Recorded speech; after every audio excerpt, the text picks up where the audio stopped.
Salut, c'est Johanna de Maintenant Vous Savez. À l'occasion de la Saint-Valentin, le 14 février, l'équipe de Maintenant Vous Savez a souhaité aborder des sujets sur le thème de l'amour et du désir. De la tendance à la sologamie, à la pratique du snitting, en passant par le Viagra féminin, découvrez tout au long de la semaine des concepts qui entourent nos relations amoureuses au XXIe siècle. Bonne écoute! Qu'est-ce que la sologamie ? Merci d'avoir posé la question. Et si la vie de couple, c'était passé de mode ? Si on pouvait se marier à soi-même ? L'idée peut sembler étrange et pourtant elle compte de plus en plus d'adeptes. À la base symbolique, le geste consistant à se passer la bague au doigt en séduit plus d'un. Ou plutôt, plus d'une. Mais ça vient d'où ? Dans l'imaginaire de la pop culture, c'est Carrie Bradshaw, célèbre chroniqueuse de la série Sex and the City, qui a popularisé l'idée de faire sa vie avec elle-même. Si l'image peut sembler relever du cinéma, on dirait bien que de plus en plus de femmes se disent oui en solo. Dans le monde réel, la première femme à s'être dit oui à elle-même, c'est Linda Baker en 1993. Personnelle médicale de Los Angeles, elle décide cette année-là de ne plus attendre un ou une partenaire avant d'enfiler une robe blanche, un cake et plusieurs coupettes de champagne. Elle organise alors son mariage avec elle-même. Cela peut sembler risible, mais sur le fond, l'idée fait son chemin. Et la vie de couple alors ? L'idée, c'est justement de ne plus en faire le centre de sa vie.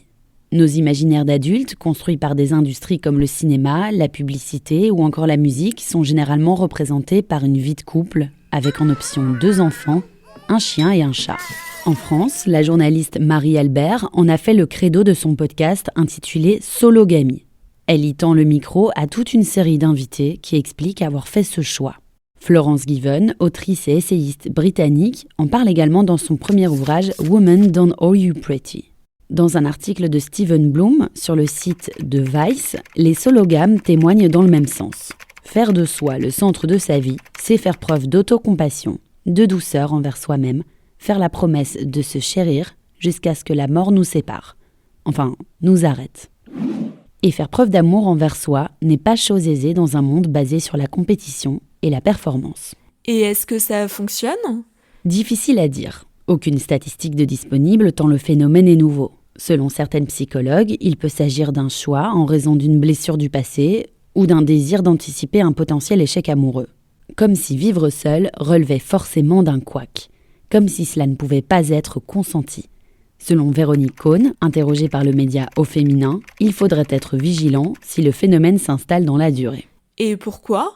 Selon elle, le risque de s'enfermer y est très important. Ce qui est étonnant, c'est qu'on ne mette pas en garde les couples qui se marient face au risque de divorce, qui s'élève tout de même à 50% en France. Et 3/4 d'entre eux sont à l'initiative des femmes. Dans notre société, la vie est plus facile à deux. Elle coûte moins cher. Il est plus facile de se loger dans plus grand, de contracter un emprunt à la banque. L'État, lui aussi, encourage fiscalement le mariage. Le couple, même homosexuel avec enfant, constitue toujours une norme en termes de statistiques. Mais aussi en termes de symbolique. Voilà ce qu'est la sologamie.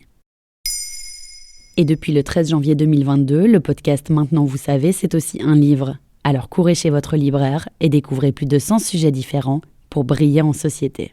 Maintenant, vous savez, un épisode écrit et réalisé par Johanna Cincinnatis.